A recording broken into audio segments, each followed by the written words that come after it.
We have 3 exciting sessions lined up in which our distinguished guests from various walks of life would participate. We will kick off with session 1, Young India, Proudly Indian Global Vision.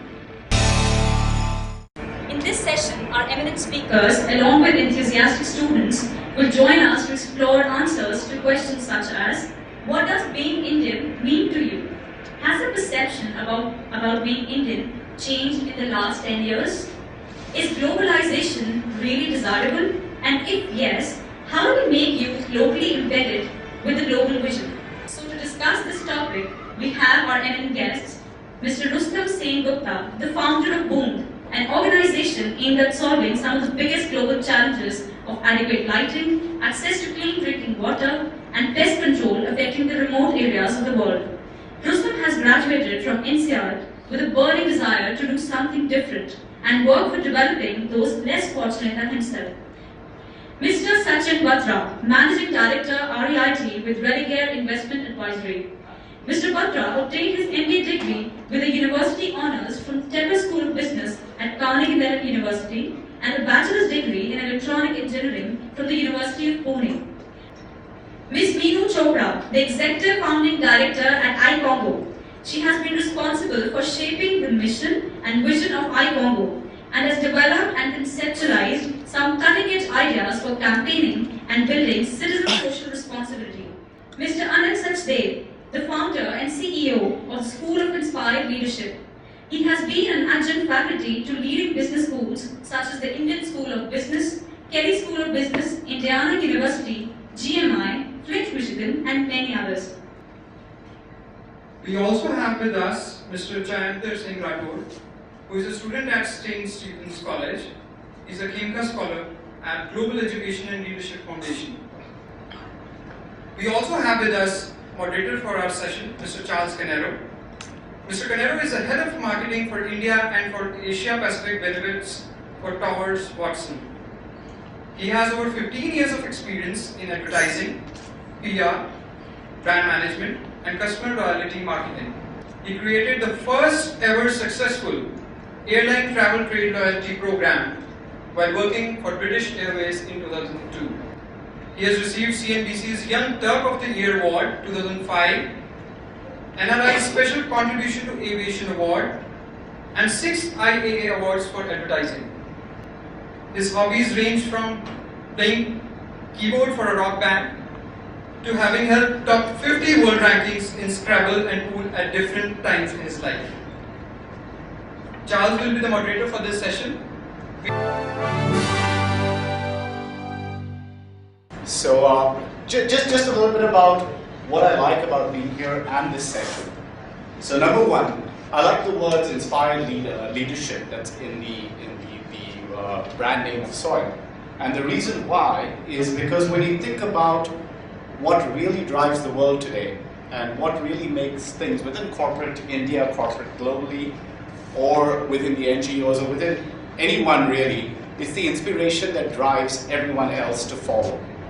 And if you look at the roots of what leadership what leadership as a concept is about, it's quite interesting because the ancient Scots used to say that a leader was a person who went out, looked out, scouted the area, and came back and took his troops for an invasion or whatever was needed. And that's about taking a little bit of risk and being able to get people to follow you when no one has gone before.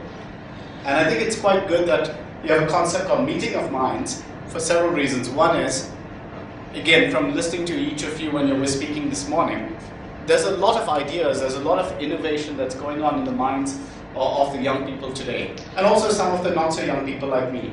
And it's important that we have a bit of an exchange and a balance between those ideas. So there is some direction, there is some experience that's added to that direction, and then we move forward in one direction and don't compete. Right now you've got a state where the generation gap, I was just talking to someone a week ago. How large do you think the generation gap is when you think of the generation gap? How many years would you say it is? 5 years? Okay. Yeah.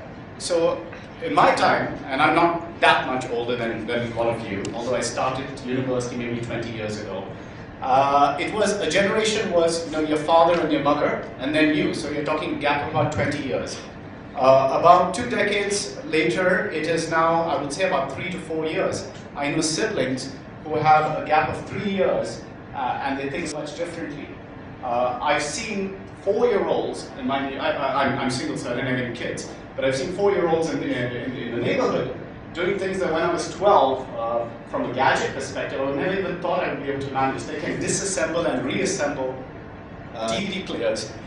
They know how to operate iPods, and it's about 15 or 16 years before a lot of us managed to do that. So I think it's important for you to understand out there that you all aren't members of the audience. You all are very much a part of this topic. We've had a fantastic 20-year run since 1991. And if I'm honest, every time I keep asking some of the icons of Indian industry what has made India grow rapidly over the last 15 years, no one has a single answer. Yes, people say yes, 1991, the Narasimha Rao government and Manmohan Singh's reforms opened up India. But there are others that say, well, India was anyway there waiting to explode. They were just waiting for the catalyst, if you like. There are others like me who think when I was so I went to the US in 1991 and I was studying information systems. Guess what? I was studying COBOL for the weeding out course was COBOL, which is not used anymore. But you know why COBOL? Why? Because I was Indian. Because Y2K, this, in fact, some of you in the room may not even have heard of Y2K. How many of you have heard of Y2K?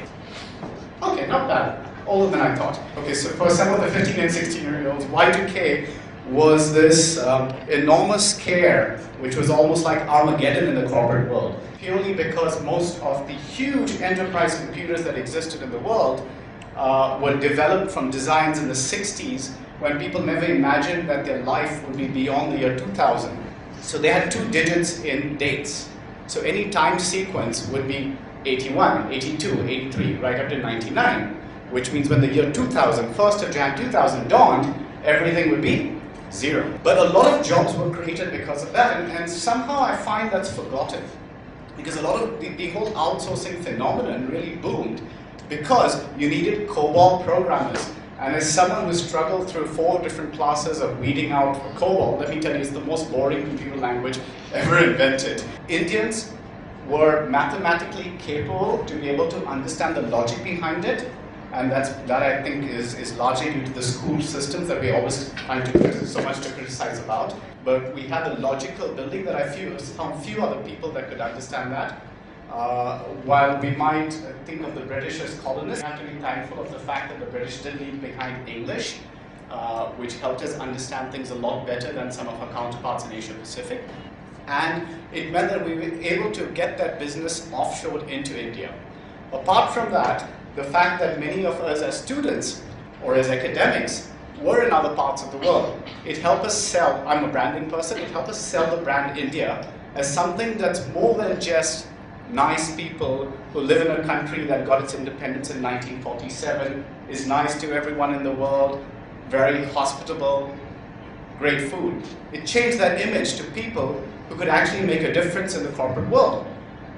And thankfully, we've lived up to that promise that we promised the world to deliver, and we've been able to deliver quality service, and it's a service industry that's really driven growth. Just one thing that I'd like, before I open it to the panel, I'd just like to point out, if we are saying that India is going to continue, there is sustainable economic growth, maybe not in the double digits, but higher single digits for sure, then we must just accept the fact that we're in a leadership position in the world. And if we are in a leadership position in the world, with that leadership comes responsibility. And we've got to ask ourselves some very difficult questions. Are we being seen? Okay? Are we being seen as being responsible about our growth? Are we being seen as being responsible about society? And are we being seen as caring about the global context of things? So with that, I just kind of, I think, Anil, while reading the profile, it's been, I think you'll probably be able to add a lot to this panel from the experiences that you've had. But I've been told by your colleagues at SOIL that being the good host, you'd like to be last.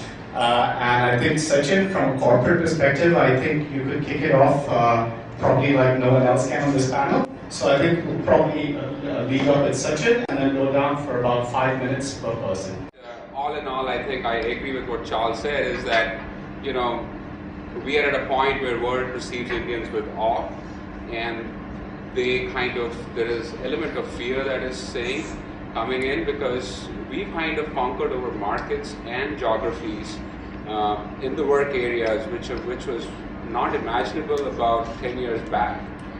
Especially in the field of finance where I come from, if you go to the world markets like London, Wall Street, Singapore, Hong Kong, Japan, Bombay, obviously, it's all ruled by Indians. Two things that I think are the big strengths that Indians have. And obviously the rigor of the schooling system here that puts you into that logical, mathematical, and academics. Oh man, Indians love academics. They love to study.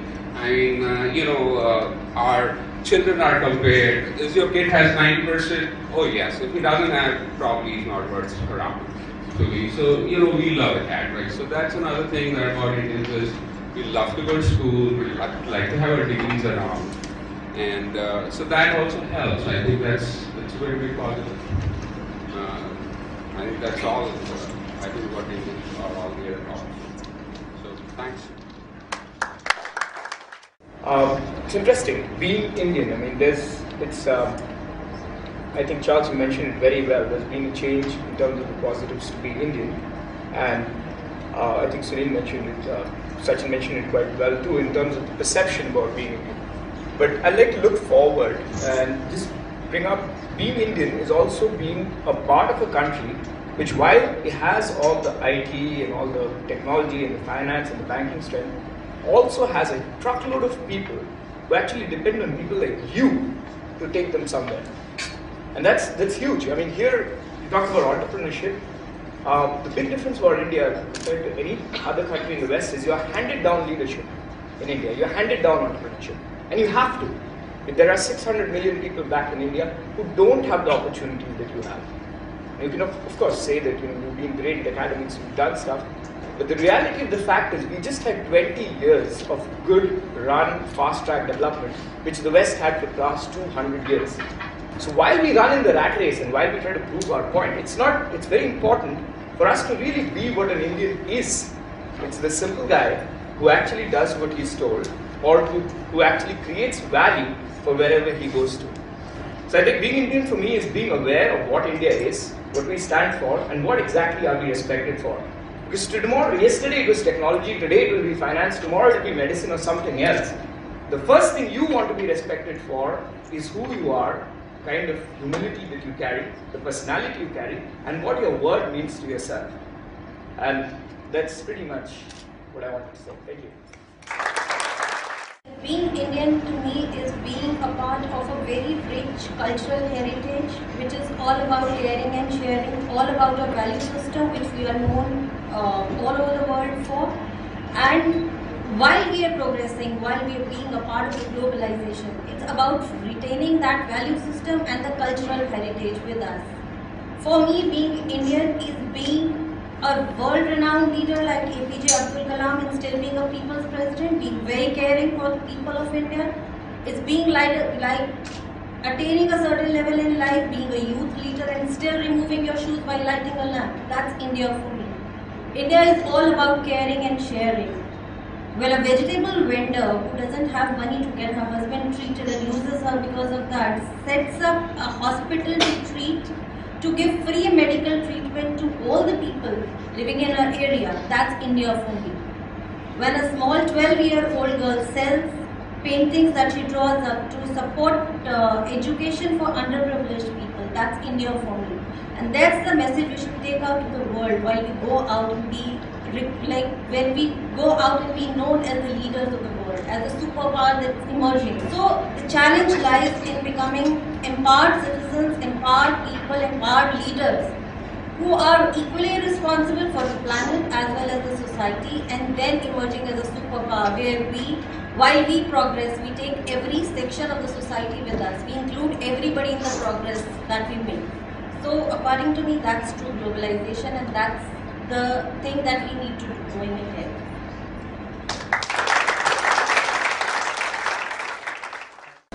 I guess we'll all agree that being Indian is also about being diverse and recognizing that diversity exists and being tolerant about that diversity.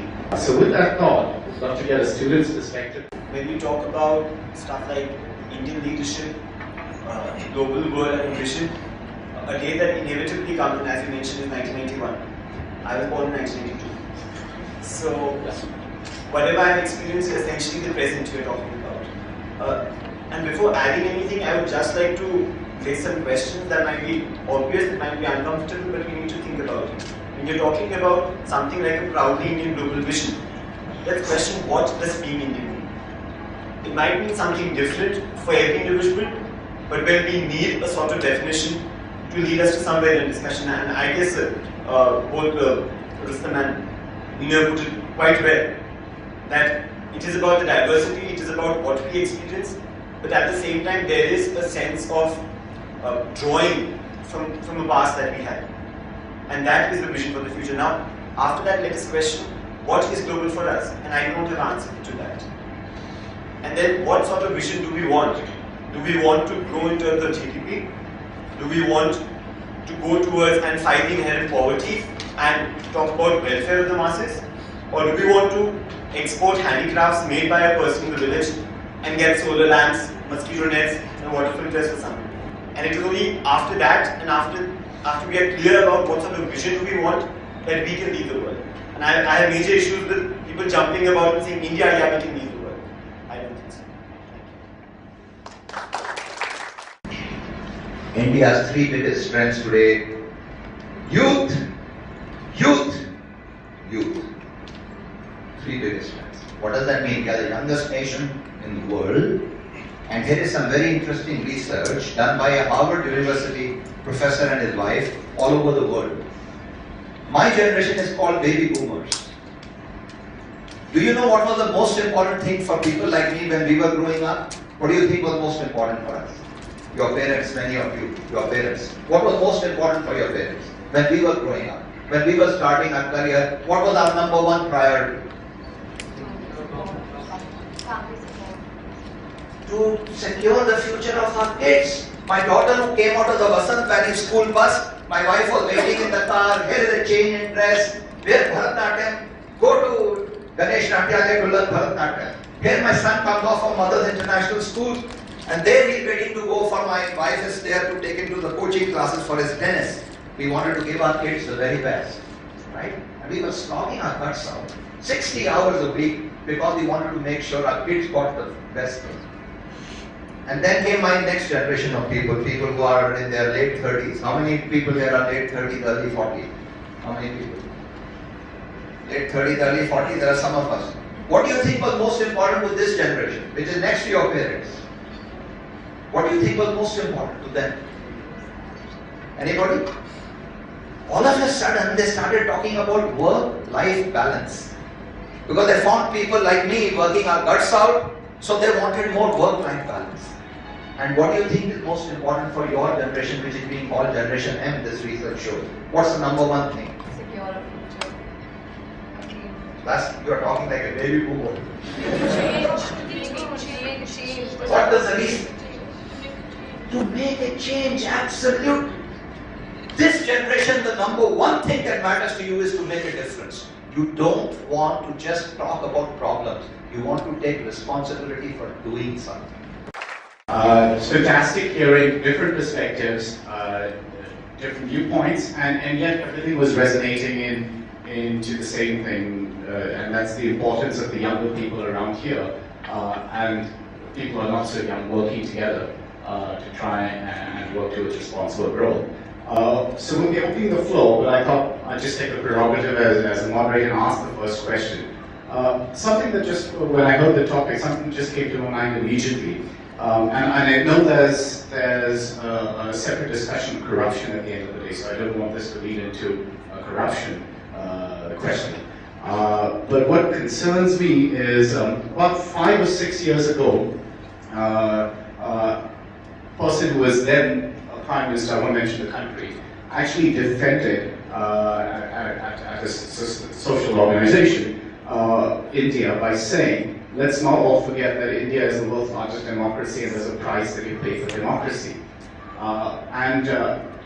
anyone from the panel can take this question, but what I'd like to know is from either a corporate standpoint or a social standpoint from the NGOs, are there any organizations that are doing their bit to try and educate the rural masses on the political influence and the political responsibility that they have from a voter's perspective to come and change the system? I think it's kind of easier said than done, because the kind of sub-segment of the market or the society that you're talking about, I think voting is way out of their thought process. They're struggling to meet their 2 meals a day, putting clothes on their body, getting education, basic education, and you can just mold them the way that you want to by just on a very limited resources.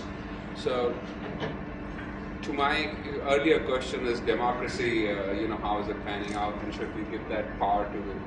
And I think that needs to be done. There are some organizations, like in Rajasthan, in Devlumbi, MKSS, which is Mazdoor Kisan Shakti Samiti, has been doing a lot of work where they make people aware of what their basic rights are. Because even before voting is one. What is their basic right and what are the basic duties? Like the first things that we study in class 7 civics, like what are the rights, duties, and so these are some of the work they're doing. The good part that's coming in through youth is getting better ideas, like using technology.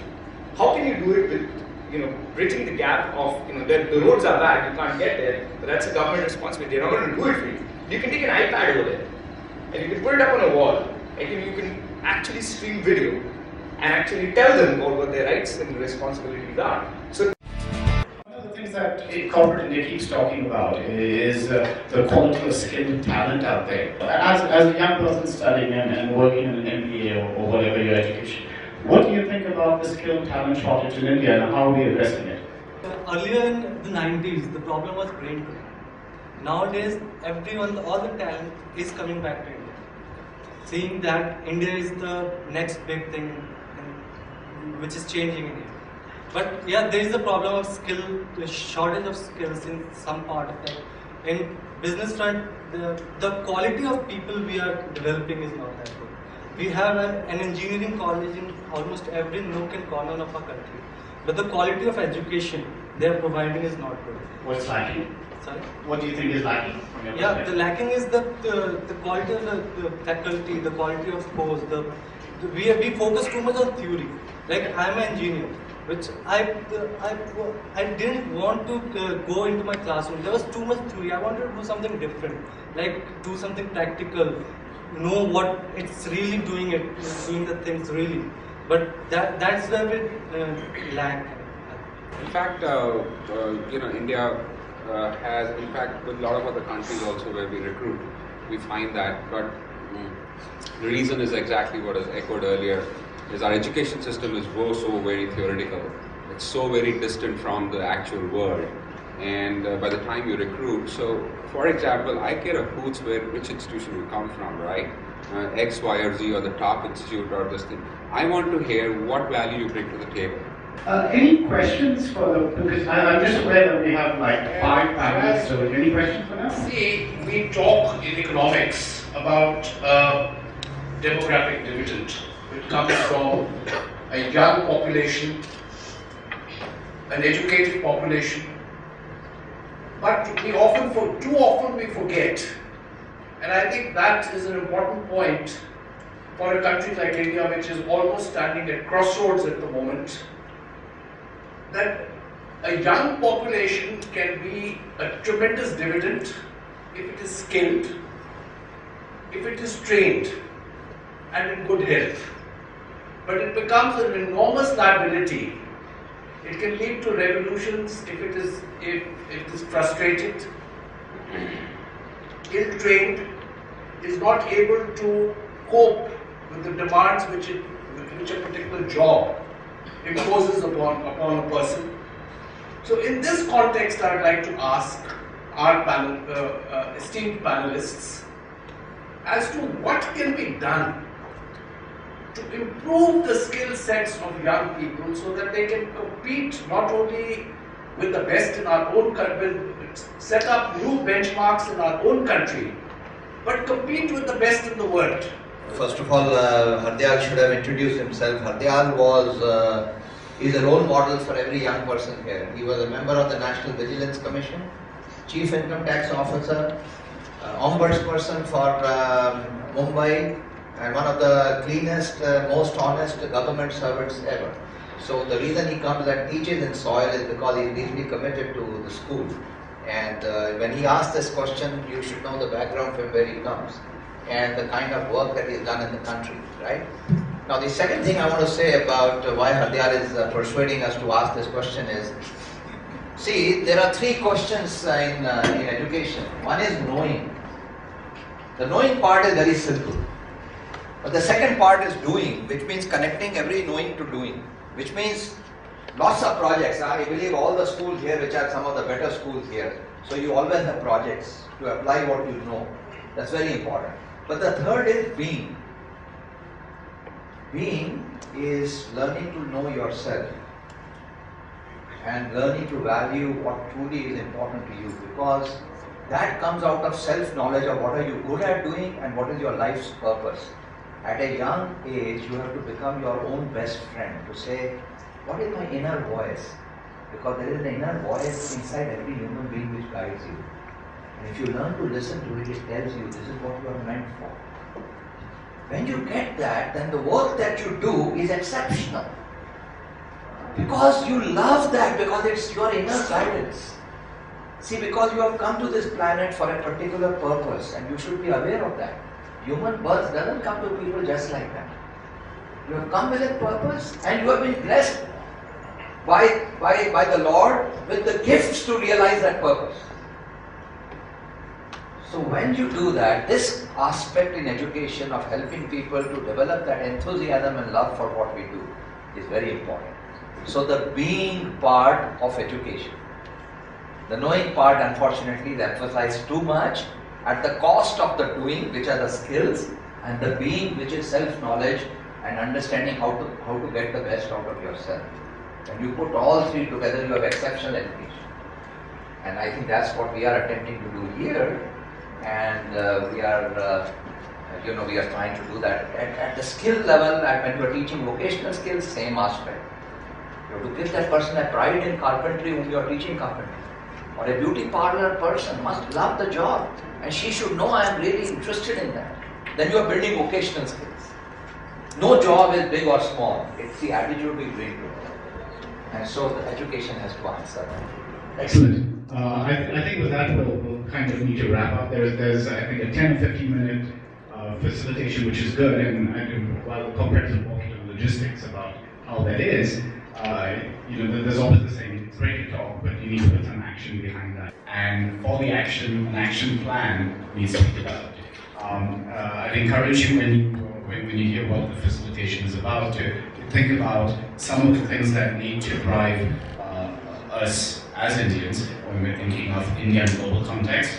What will keep India able to sustain the growth that it has and reach its full potential, hopefully prolong the time when it reaches its peak, if you like, but do it in a responsible manner and be respected as global citizens. And I think a couple of panelists, and you mentioned as well, retaining the charm of India in the same time.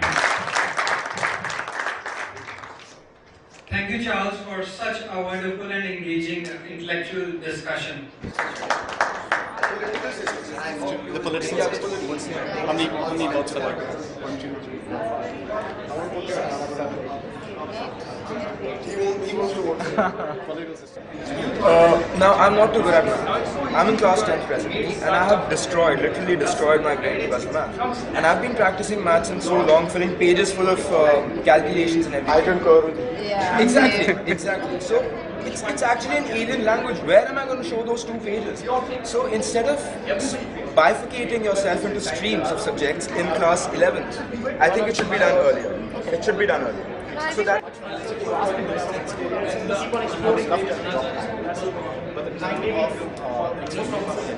of because I wouldn't give that up just thought. So I think what we're talking about, someone mentioned that maybe not necessarily about the blind example that you gave. I think we're talking about maybe the model of doing education around experiential learning. Yeah, the mindset of students going great to change.